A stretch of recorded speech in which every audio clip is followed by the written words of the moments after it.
Dad की anniversary. Mom dad की anniversary पास आ रही थी, पर इस बार मेरे पास उन लोगों के लिए एक सरप्राइज था। मॉम डैड हमेशा हमारे स्पेशल डेज को और स्पेशल बनाने के लिए न जाने कितनी मेहनत करते हैं, तो इस साल मैंने उनके स्पेशल डे को थोड़ा और स्पेशल बनाने के लिए कुछ सोचा था। उनकी एनिवर्सरी वीकेंड पर थी और मॉम और डैड को पहाड़ों में ट्रैवल करने का बहुत शौक था। तो दरअसल प्लान ये था कि हमारी डेस्टिनेशन सिर्फ मुझे और मेरे छोटे भाई मिंटू को पता थी। मम्मी पापा के लिए ये सब कुछ एक सरप्राइज था। तो सैटरडे सुबह मैं मम्मी पापा और मिंटू को लेकर फैमिली ट्रिप पर निकल गया। मैंने अपने मोबाइल पर लोकेशन डाली हुई थी और पापा ड्राइव कर रहे थे। मैं उन्हें रास्ता बताता जाता, पापा उस रास्ते पर गाड़ी चलाते जाते। मॉम और डैड ने बहुत ट्राई किया, पर मैंने अपनी लोकेशन रिवील नहीं की। करीबन 6 घंटे की ड्राइव के बाद हम पहाड़ों में आ गए थे। हम सब अपने फेवरेट सॉन्ग चलाकर गाड़ी में एंजॉय करते हुए जा रहे थे कि तभी हमारे सामने एक टनल क्रॉसिंग आई और जैसे ही हमारी गाड़ी उस टनल के नजदीक पहुंची, कुछ ऐसा हुआ जिससे हम सब के दिल दहल गए। पहाड़ के ऊपर से बड़े बड़े पत्थर हमारी गाड़ी के ठीक सामने आकर गिरे। पापा ने जोरों से ब्रेक लगाई। हम लोगों के साथ उस दिन बहुत बुरा हादसा हो सकता था, पर हमारी जान बाल बाल बची थी। उस इंसिडेंट के बाद पूरा प्लान खराब हो गया था। हम सब बस घर जाना चाहते थे।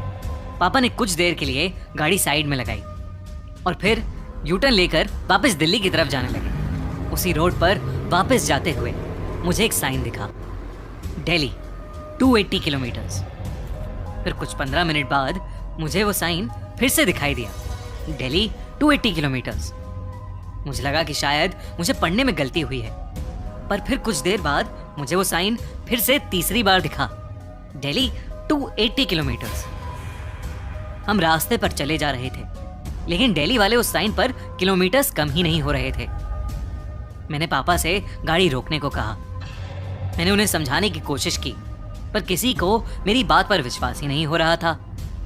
सबका मूड ऑलरेडी बहुत खराब था, इसलिए पापा ने मुझे चुप कराया और गाड़ी चलाना शुरू कर दिया। कुछ ही दूर जाने के बाद हमें दिखा कि रोड पर एक बहुत ही बूढ़ी सी औरत बैठी हुई कीनू बेच रही थी। मिंटू को कीनू खाना बहुत पसंद था, इसलिए हमने रुककर उस औरत से थोड़े बहुत कीनू खरीद लिए और गाड़ी में आकर बैठ गए।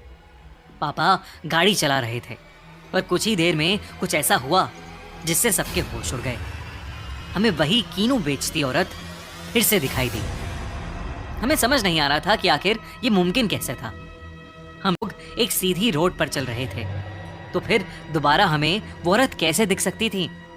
तभी मैंने अपने फोन पर मैप्स चेक किए, तो मैप्स के अकॉर्डिंग हमारी गाड़ी एक ही जगह पर खड़ी थी।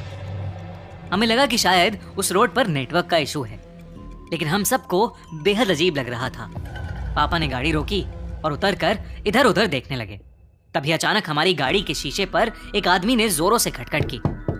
हम डर गए, पर मैंने गाड़ी की विंडो खोलकर उस आदमी से पूछा कि वो कौन है। उस आदमी ने मुस्कुराकर मुझसे कहा, आप लोग दिल्ली जा रहे हैं? ये रास्ता तो पहाड़ी गांव जाता है, आप यूटर्न ले लीजिए। इतना कहकर वो आदमी वहां से चला गया। पापा ने वैसा ही किया जैसा उस आदमी ने कहा, पर फिर 15 मिनट के बाद हम लोग उसी जगह पर वापस आ गए। पापा ने परेशान होकर गाड़ी रोक दी। अब सबकी हालत बहुत खराब हो गई थी और तभी फिर से किसी ने हमारी गाड़ी के शीशे को बजाया। हमारे रोंगटे खड़े हो गए जब हमने देखा कि गाड़ी के बाहर फिर से वही आदमी था जिसने हमें अभी कुछ देर पहले ही रास्ता बताया था। पापा गुस्से में गाड़ी से बाहर निकले।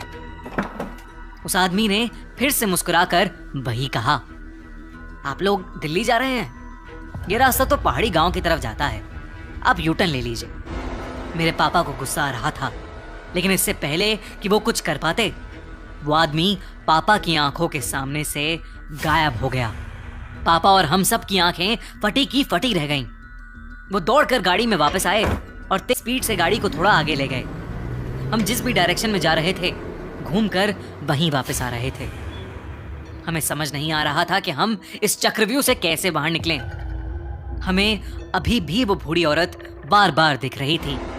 पापा ने हिम्मत करके उस बूढ़ी औरत के पास गाड़ी लगाई और गाड़ी से उतरकर उस रास्ते के बारे में उस बूढ़ी औरत से पूछने चले गए।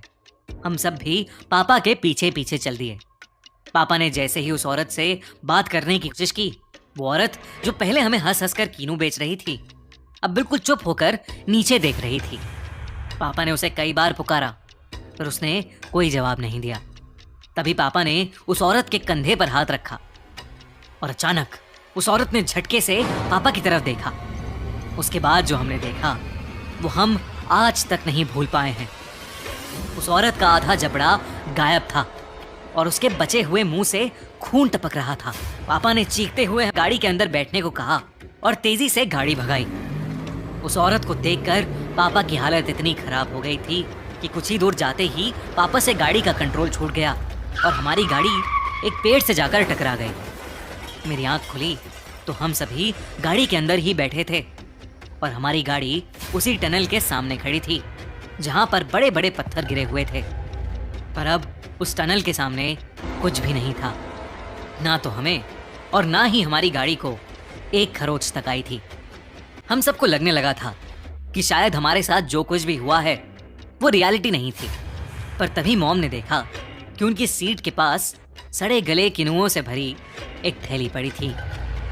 हमने तुरंत उन किनुओं को गाड़ी से बाहर फेंका और किसी तरह दिल्ली की तरफ निकल गए। हम सही सलामत वापस घर तो पहुंच गए, लेकिन उस दिन का डर आज भी हम सबके जहन में बसा है। हमारे साथ जो कुछ भी हुआ वो क्या था और क्यों हुआ हमें आज तक समझ नहीं आया। पर हम बस खुशकिस्मत हैं कि हम सही सलामत घर वापस आ गए। मम्मी पापा शायद अपनी इस एनिवर्सरी को कभी नहीं भूल पाएंगे और ना ही मुझे और मिंटू को कभी भूलने देंगे।